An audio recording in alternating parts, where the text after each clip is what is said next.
The day Pompeii died, it didn't go out screaming forever. It went quiet. Too quiet. After Mount Vesuvius finished blowing its top in 79 AD, the city didn't just vanish, it froze. Streets buried under ash. Homes locked in time. People caught mid-step, mid-breath, mid-life. And when the ash finally settled, Pompeii wasn't a ruin yet. It was a sealed box. A city wrapped in death, silence, and heat, sitting there like the world's darkest time capsule. For days after the eruption, the area was basically a no-go zone. The air was toxic. The ground was still hot. Survivors, if you could call them that, stayed far away.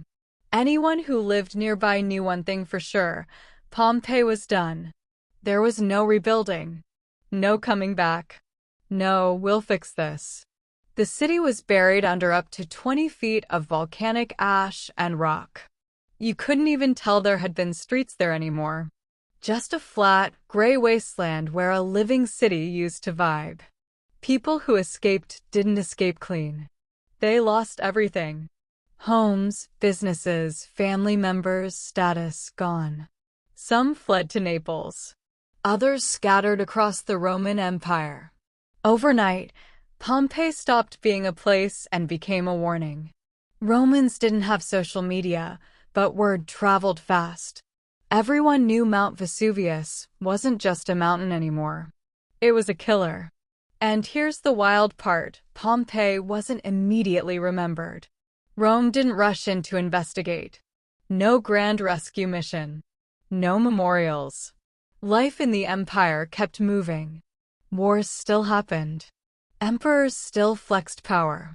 New cities rose. Pompeii? Slowly erased from memory. Maps stopped showing it. Stories faded.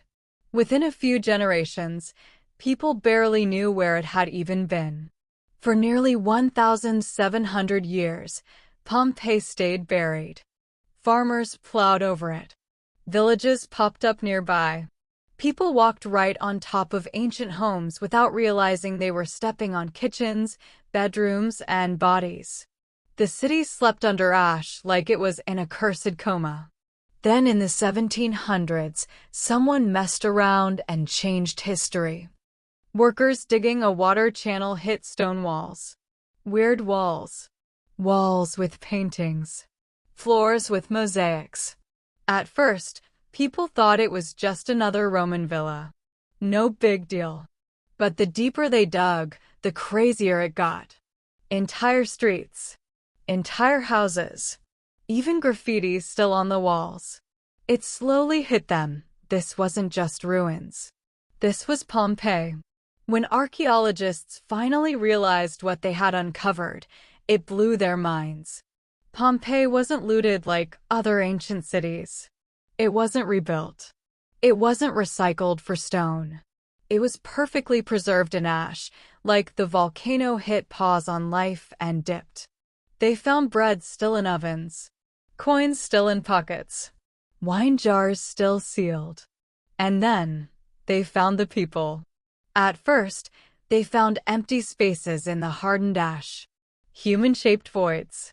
Someone had the genius, and honestly kind of creepy idea, to pour plaster into those holes. When the ash was removed, there they were. Real people. Frozen in their final moments. A man shielding his face. A woman clutching her child.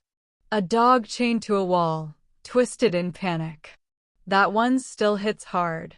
Pompeii suddenly stopped being just ancient history. It became personal. These weren't statues. These were regular folks who woke up one morning thinking it was just another day. They weren't heroes. They weren't kings. Just people trying to survive something they didn't understand. And here's where it gets darker. As archaeologists kept digging, they realized Pompeii wasn't some innocent paradise wiped out randomly. The city had problems. Big ones. Crime was common. Slavery was everywhere. The elite lived large while others struggled hard. Graffiti showed political fights, trash talk, jokes, even insults that sound shockingly modern. People complained about politicians. They bragged about hookups. They roasted each other publicly. Ancient Rome had zero chill. Pompeii was alive in the most human way possible, messy, loud, flawed. After it was uncovered, the city became famous fast. Tourists came from all over Europe. Kings, artists, writers, everyone wanted to see the city that died in a day. But fame came with damage. Early explorers straight up stole stuff.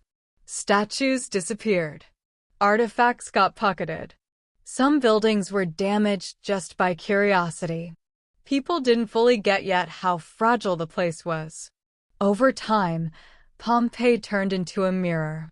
A reminder of how fast life can flip. One moment you're grabbing lunch, the next the sky turns black, rocks fall from heaven, and the air itself kills you. No warning systems. No news alerts. No second chances. Even today, Pompeii is still teaching us things. Archaeologists are still finding rooms, skeletons, secrets. DNA tests revealed families. Injuries showed who tried to fight their way out and who froze. Evidence suggests some people survived the initial blast, only to die later from suffocation. That part is brutal, thinking you made it, only to lose anyway. And Mount Vesuvius? Yeah, it's still there. Still active. Still looming over millions of people living nearby. Naples sits right in the danger zone. Scientists monitor it constantly because Pompeii wasn't a one-time thing. It was a reminder that nature doesn't care about empires, money, or plans. The real aftermath of Pompeii isn't just ruins and skeletons. It's the lesson. Civilizations feel permanent until they're not. Cities feel invincible until one bad day proves otherwise. Pompeii shows us how normal life can end without warning and how quickly people forget until the past digs itself back up. Pompeii didn't just die in 79 AD. It waited. And when it came back louder than ever, telling a story no one was ready to hear. If this story hooked you, if you felt that chill down your spine, if you want more deep, cinematic stories about what happened after history broke, make sure you subscribe to the channel, turn on notifications, and stay with us. Because these stories aren't done being told, and neither are we.